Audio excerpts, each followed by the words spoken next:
আসসালামু আলাইকুম। আমি সায়েম, চাঁপাইনবাবগঞ্জ থেকে।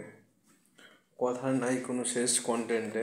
এই হলো আমাদের বাংলাদেশে অনেক কন্টেন্ট ক্রিয়েটর আছে, যারা তাদের বিভিন্ন উক্তির মাধ্যমে এবং ভিডিওর মাধ্যমে আপনাদেরকে হয়তো কেউ ভালো পথ দেখায়, কেউ হয়তো আপনাদেরকে শিক্ষাদান করে, কেউ হয়তো আপনাদেরকে বিনোদন দেয়।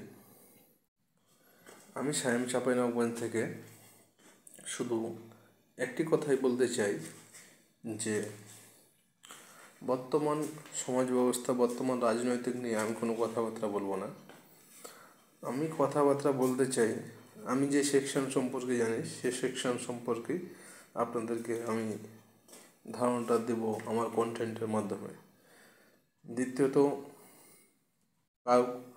কাউকে কোনো রকম বিশৃঙ্খলা সৃষ্টি কি কোনো রকম উদ্বিগ্নতা কথা এগুলো আমার মধ্যে আপনারা পাবেন না।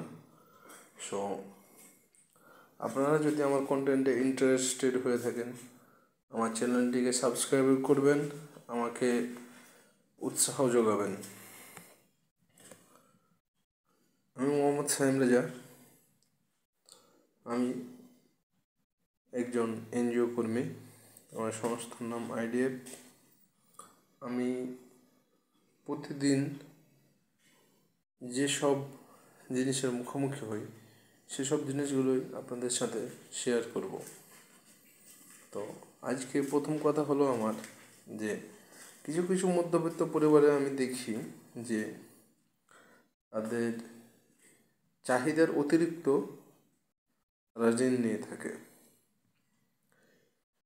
চাহিদার অতিরিক্ত ঋণ নিয়ে দেখেন যে তারা সম্পদটা সৃষ্টি করতে পারে না। একই লোন, একই ঋণ বারে বারে তাদেরকে ভেরিফাই করা লাগে, যার কারণে তাদের সম্পদ সৃষ্টি হয় না, প্লাস তারা অনেক হয়রানির শিকার হন। সো আপনার প্রয়োজন যদি হয় 1,00,000 টাকা, যে হ্যাঁ এটা আপনি কিস্তিতে চালাতে পারবেন, তাহলে আপনি সেই 1,00,000 টাকাই নেন। কারো প্ররোচনায় পড়ে অতিরিক্ত লোভ করতে যেয়ে আপনি 1.5 থেকে 2 লাখ টাকা নিতে যাবেন না। তাহলে কি কিস্তির মাসের অতিরিক্ত কথাও শুনতে হবে না, আর বেকার বাড়তি টেনশনটাও করতে হবে না। আপনি যখন অতিরিক্ত লোন নেন তখন কি হয়? টাকা মানুষের হাতে স্থায়ী না ভাই। টাকা জিনিসটা এমনই একটা জিনিস যে চলমান জিনিস একটা। আপনার হাতে টাকা থাকলে খরচ হবে, আপনাকে এমনভাবে চলতে হবে যেন আপনাকে কেউ অপমানিত করতে না পারে। ঠিক এই মেন্টালিটিতে আপনি যদি আপনার লাইফে নিয়ে নিতে পারেন যে আমি ঠিক এই রকমভাবেই চলবো, যে একজন টাকার জন্য আমাকে অপমানিত করবে কি, এখানে আমার কিস্তির মাসটা এসে বাড়ি এসে বসে থাকবে, এটা সম্মানের ক্ষেত্রে লাগে, এই জিনিসটা আপনাকে নিতে হবে।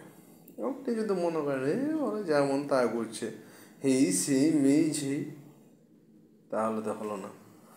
তাহলে কি দেখা গেল? সম্মানটাও হারালেন, প্লাস ক্ষতিগ্রস্ত হলেন, প্লাস দারিদ্রতা আরও বেড়ে গেল আপনার।